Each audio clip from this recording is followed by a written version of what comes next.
Que la paix, la lumière et la présence d'Allah soient avec vous, chers frères et sœurs en islam. Il existe des moments dans la vie où tout semble s'effondrer, où les portes se ferment, où le silence d'Allah paraît lourd, mais derrière ce silence se cache souvent une préparation divine. Une élévation invisible.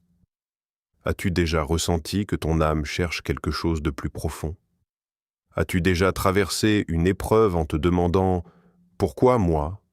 et si ces douleurs n'étaient pas des punitions, mais des sélections? Aujourd'hui, à travers les enseignements puissants du docteur Zakir Naik, nous allons comprendre une vérité bouleversante. Avant qu'Allah ne t'utilise pour une mission plus grande, il te fait passer par des épreuves qui façonnent ton cœur, purifient ton intention et renforcent ta foi. Allah dit dans le Coran, « Pensez-vous entrer au paradis sans qu'Allah ne distingue parmi vous ceux qui luttent et ceux qui sont patients ?» 342. Reste jusqu'à la fin. Abonne-toi, l'Islam Connect, like, commente et partage cette lumière autour de toi. Cette vidéo n'est pas un hasard. Elle est une lumière envoyée par Allah pour toi. C'est une mission divine. 1.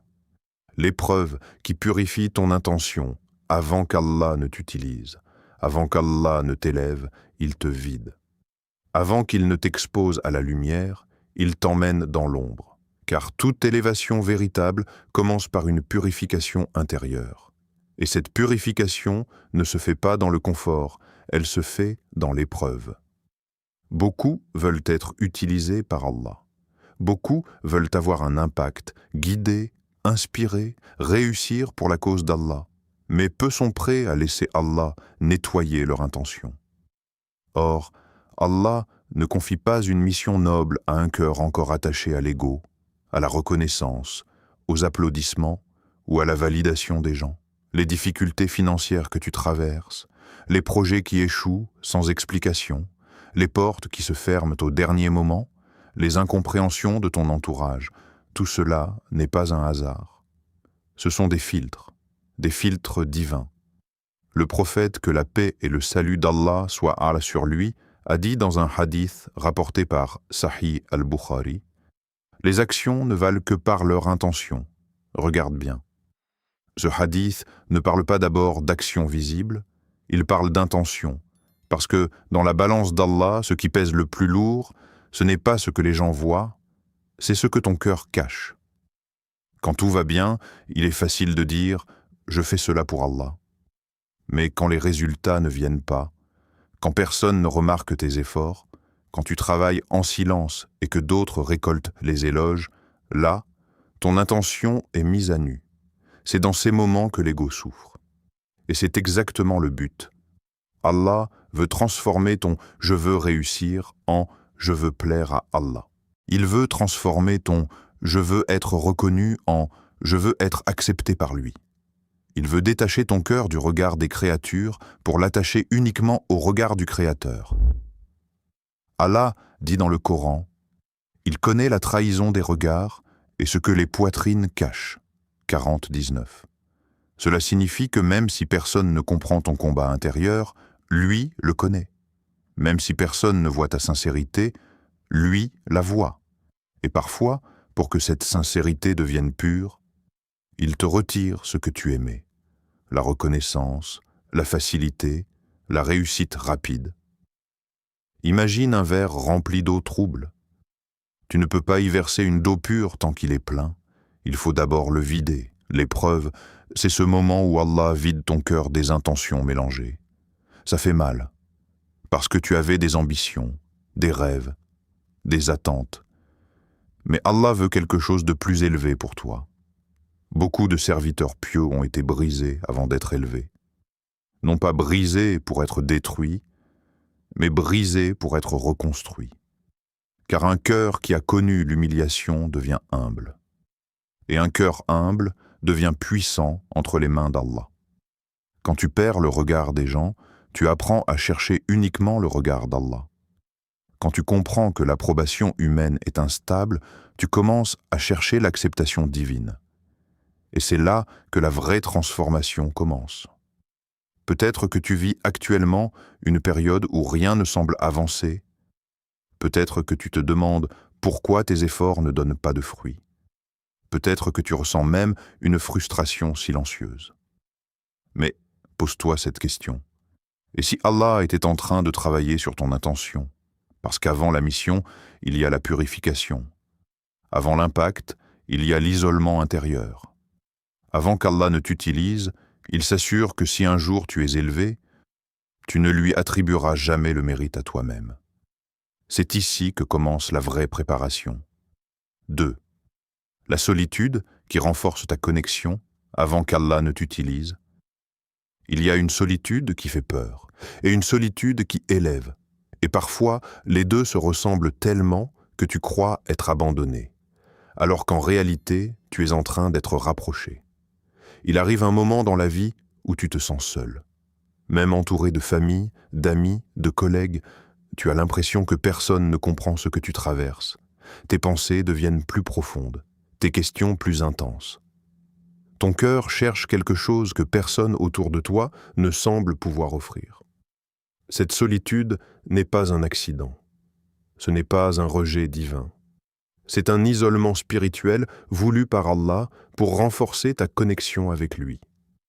Regarde l'exemple du prophète, que la paix et le salut d'Allah soient sur lui. Avant que la révélation ne descende, avant que le monde ne connaisse son message, il se retirait dans la grotte de Hira, loin du bruit, loin du chaos de la Mecque. Ce n'était pas une fuite, c'était une préparation. Avant la mission publique, il y a eu des moments privés. Avant la lumière éclatante de la révélation, il y a eu les nuits silencieuses de méditation. Dans ces retraits, Allah construit quelque chose d'invisible. Il détache ton cœur des dépendances humaines. Parce que tant que tu comptes totalement sur les gens pour te comprendre, te soutenir, te valider, tu ne peux pas être totalement dépendant d'Allah.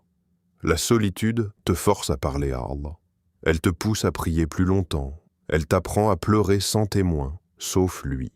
Et dans ces moments où personne ne répond à tes messages, où personne ne remarque ton combat intérieur, Allah t'écoute, Allah te voit, Allah t'entend. Le Coran nous rappelle, n'est-ce pas par l'évocation d'Allah que les cœurs se tranquillisent? 13, 28.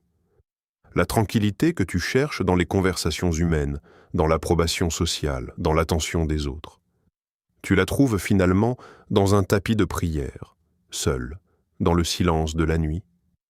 Cette solitude te purifie d'une illusion, l'illusion que les gens peuvent combler ton vide intérieur. Ils peuvent accompagner ton chemin, oui, mais ils ne peuvent pas remplir ton âme. Seul Allah le peut. Avant qu'Allah ne t'utilise, il veut s'assurer que si un jour tu es entouré de foule, ton cœur restera attaché à lui. Que si un jour tu es applaudi, tu sauras que la véritable force vient de lui. Que si un jour tu es soutenu par beaucoup, tu n'oublieras jamais celui qui t'a soutenu quand tu étais seul. La solitude devient alors une école de tawakkul, la confiance totale. Tu apprends à dire « Hasbiya Allah ». Allah me suffit. Et cette phrase, tu ne la comprends pas vraiment quand tout va bien. Tu la comprends quand tu n'as plus que lui. Peut-être que tu vis actuellement cette saison de solitude. Peut-être que tu te demandes pourquoi certaines relations se sont éloignées. Pourquoi certaines personnes ont quitté ta vie. Pourquoi tu ressens cette distance intérieure. Mais parfois, Allah éloigne les voix humaines pour que tu puisses enfin entendre la sienne. Dans le silence, ta foi devient plus intime. Dans l'isolement, ton invocation devient plus sincère. Dans l'absence des gens, la présence d'Allah devient plus réelle. Et lorsque ton cœur devient attaché uniquement à lui, lorsque tu cherches son regard plus que celui des créatures, lorsque ton apaisement dépend de son souvenir et non de l'attention des autres, alors tu deviens prêt. Prêt à être utilisé sans être corrompu par la célébrité. Prêt à être élevé sans devenir arrogant, prêt à porter une mission sans chercher la validation. Avant qu'Allah ne t'utilise publiquement, il te construit secrètement. et c'est dans la solitude que naissent les serviteurs les plus sincères. 3. Les échecs apparents qui construisent de ta force intérieure. Tu avais un plan, clair, structuré, ambitieux. Tu avais une vision, une stratégie, une date limite. Tu pensais que les choses allaient s'enchaîner rapidement. Mais au lieu d'ouvrir des portes, tu as vu des murs. Au lieu d'avancer, tu as stagné. Au lieu de récolter, tu as perdu. Les projets échouent, les opportunités disparaissent, les réponses tardent. Et dans ton cœur, une question naît, pourquoi? Ce que tu appelles échec. Allah l'appelle formation. Allah dit dans le Coran, « Il se peut que vous détestiez une chose alors qu'elle est un bien pour vous. » 2, 216. Ce verset est une révolution intérieure, parce qu'il détruit l'illusion que tout ce qui fait mal est mauvais. Il nous apprend que notre vision est limitée, tandis que la sienne est parfaite. Tu vois la porte fermée, lui voit le danger qu'elle cachait, tu vois le projet échouer, lui voit l'orgueil qui commençait à grandir dans ton cœur. Chaque échec détruit quelque chose en toi, mais pas ce que tu crois. Il détruit ton arrogance. Il brise ta dépendance excessive aux résultats. Il casse l'illusion que tout dépend uniquement de tes compétences. Et dans ces fissures, Allah construit ta résilience. Si tout réussissait immédiatement, ton cœur deviendrait fragile. Tu penserais que tu contrôles tout. Tu oublierais la fragilité de ta condition. Mais quand les plans s'écroulent, tu réalises que tu n'es pas le maître du destin. Tu redeviens humble. Et l'humilité est la fondation de toute mission sincère. Allah ne prépare pas des serviteurs fragiles pour des responsabilités lourdes. Une mission divine demande un cœur solide. Un cœur capable de supporter la pression, les critiques, les retards, les incompréhensions. Cette solidité ne naît pas dans la facilité. Elle naît dans la répétition des tentatives. Dans les nuits où tu doutes mais tu continues. Dans les moments où tu tombes mais tu te relèves. L'échec t'apprend la patience d'une manière que le succès ne pourra jamais enseigner. Regarde l'or. Avant de devenir précieux et éclatant, il passe par le feu. Le feu ne le détruit pas. Il enlève les impuretés. Il révèle sa vraie valeur. Ton âme traverse le même processus. L'épreuve et le feu. La patience et le raffinement. Et la force intérieure et le résultat. Peut-être que tu as échoué plusieurs fois dans le même domaine. Peut-être que tu as prié pour une chose précise et que la réponse ne vient pas. Peut-être que tu as même commencé à douter de toi-même. Mais parfois, Allah retarde le succès pour renforcer ton caractère. Parce que le succès sans maturité peut devenir une épreuve plus dangereuse que l'échec. Les échecs apparents t'enseignent aussi une vérité essentielle. Ta valeur ne dépend pas de tes résultats. Ta valeur dépend de ta persévérance, de ton intention, de ta capacité à rester debout même quand rien ne semble fonctionner. Chaque porte fermée t'apprend à frapper autrement. Chaque chute t'apprend à te relever différemment. Chaque retard t'apprend à patienter plus profondément. Et un jour, quand Allah ouvrira une porte, tu ne seras plus la même personne. Tu ne seras plus pressé. Tu ne seras plus arrogant, tu ne seras plus fragile, tu seras stable, reconnaissant, conscient que tout vient de lui. Avant qu'Allah ne t'utilise, il t'entraîne à supporter le poids de la responsabilité. Il t'apprend à ne pas abandonner au premier obstacle. Il transforme ta frustration en endurance, ta déception en sagesse, ton impatience en confiance. Ce que tu appelles retard est peut-être une construction invisible. Ce que tu appelles échec est peut-être une protection. Ce que tu appelles fin est peut-être une redirection. Et pendant que tu pleures sur une porte fermée, Allah est en train de renforcer ton cœur pour la porte qui demandera plus de force que tu ne l'imagines encore. 4. Les critiques et les injustices qui élèvent ton rang. Il y a une épreuve plus difficile que l'échec, c'est l'injustice. Quand tu échoues, au moins tu peux te dire que tu dois t'améliorer. Mais quand on t'accuse à tort, quand on déforme tes intentions, Quand on te juge sans te connaître, la douleur est plus profonde. Et c'est précisément là qu'Allah observe ton cœur. Lorsque Allah veut t'utiliser, il teste ton comportement face à l'injustice. Parce que porter une mission signifie aussi porter les critiques. Plus la lumière grandit, plus les ombres deviennent visibles. Plus ton impact augmente, plus les voix opposées se lèvent. Les accusations, les paroles blessantes, les malentendus, tout cela agit comme un miroir. Non pas pour montrer aux autres qui tu es, mais pour te révéler à toi-même. Réponds-tu par la colère ou par la patience? Par la vengeance ou par la maîtrise? Par l'orgueil blessé ou par la dignité silencieuse? Le prophète, que la paix et le salut d'Allah soient sur lui, a subi insultes, moqueries et rejets à la Mecque. On l'a traité de menteur, de fou, de sorcier. On l'a humilié publiquement. Pourtant, il n'a jamais répondu par la haine. Il a répondu par la constance, par la miséricorde, par une patience qui dépassait la réaction humaine ordinaire. Allah dit dans le Coran, « Repousse le mal par ce qui est meilleur » 41-34. Ce verset n'est pas théorique. Il est révolutionnaire. Repousser le mal par le bien signifie élever ton comportement au-dessus de l'attaque. Cela ne veut pas dire accepter l'injustice comme quelque chose de normal. Cela signifie refuser de laisser l'injustice corrompre ton cœur. Quand quelqu'un te critique injustement, ton ego veut se défendre immédiatement. Il veut prouver, expliquer, répliquer. Mais parfois, le silence est plus puissant que 1000 arguments. Parfois, la patience est une victoire invisible.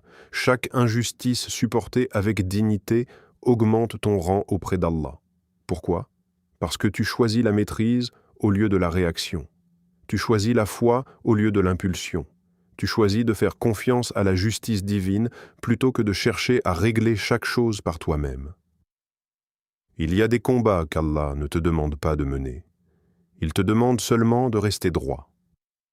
Les critiques purifient aussi ton intention. Elles te rappellent que tu ne peux pas plaire à tout le monde.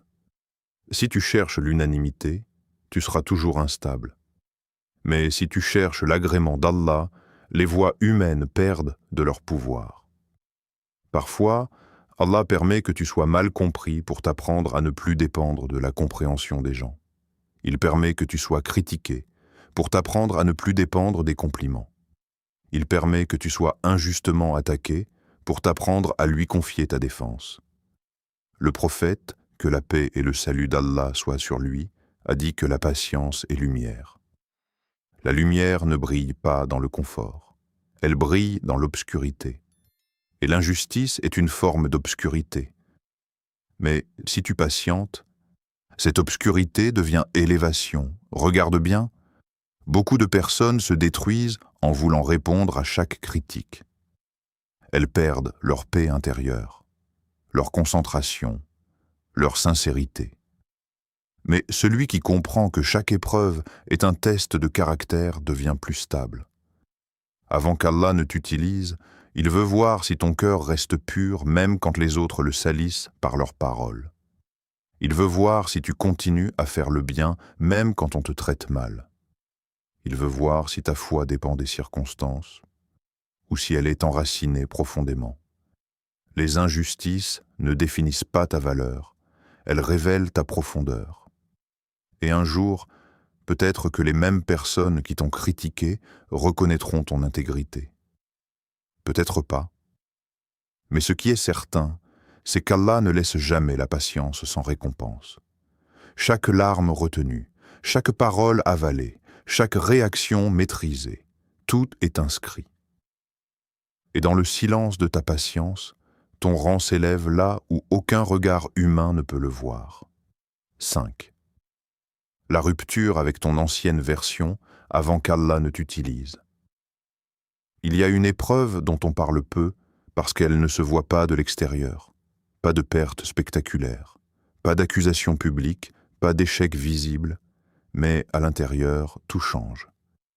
La dernière étape avant qu'Allah ne t'utilise est souvent la plus profonde. Tu dois mourir à ton ancienne identité, pas physiquement, mais intérieurement, Tes anciennes habitudes commencent à te peser. Ce qui te faisait vibrer hier ne te nourrit plus aujourd'hui. Certaines conversations te fatiguent. Certaines fréquentations ne résonnent plus avec ton cœur. Tu ressens un décalage entre qui tu étais et qui tu es en train de devenir. Et ce décalage fait mal, parce que grandir spirituellement, c'est accepter de perdre une partie de soi. C'est accepter que certaines versions de toi ne peuvent pas entrer dans la prochaine étape. Allah ne peut pas remplir un cœur déjà plein, plein d'ego, plein d'attachements inutiles, plein de distractions. Alors il te vide. Il enlève certaines personnes. Il change tes priorités. Il te fait perdre le goût de certaines choses. Et tu te demandes, pourquoi je ne suis plus comme avant? Parce que la transformation a commencé. Dans le Coran, Allah dit « Allah ne modifie point l'état d'un peuple tant qu'il ne modifie pas ce qui est en eux-mêmes. » 13:11. Le changement extérieur commence toujours par une révolution intérieure. Avant la mission, il y a la métamorphose. Avant l'élévation, il y a la rupture.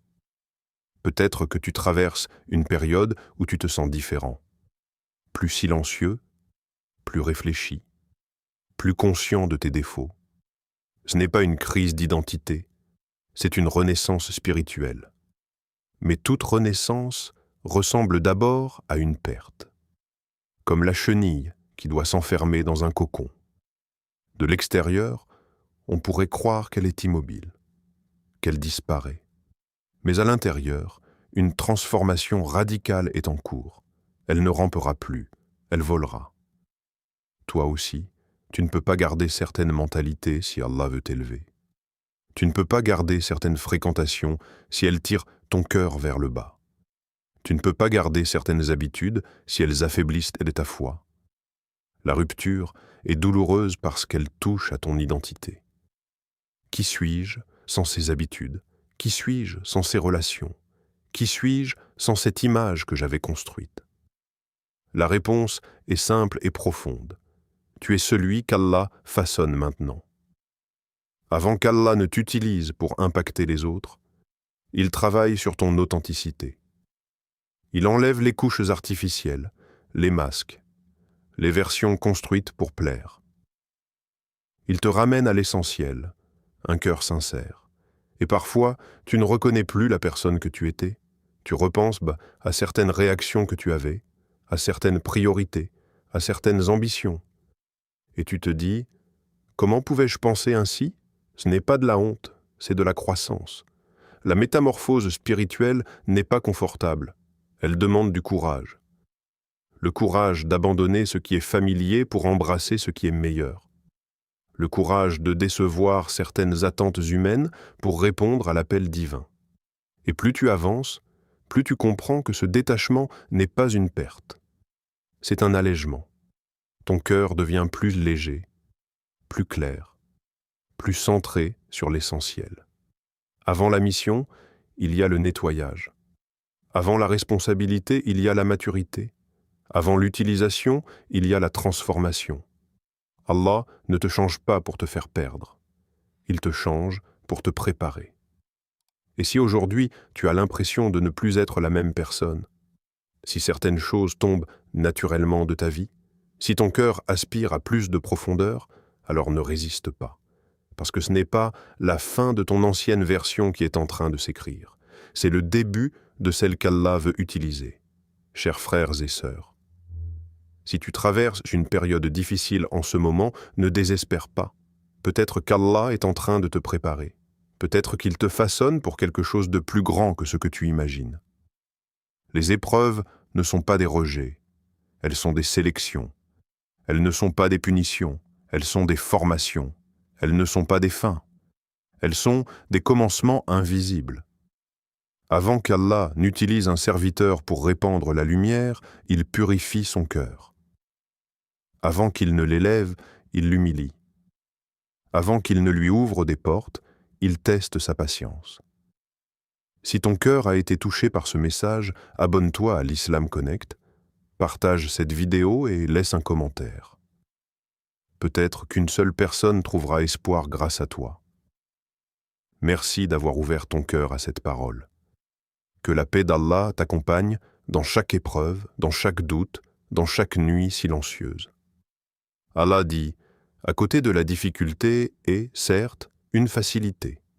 94, 6.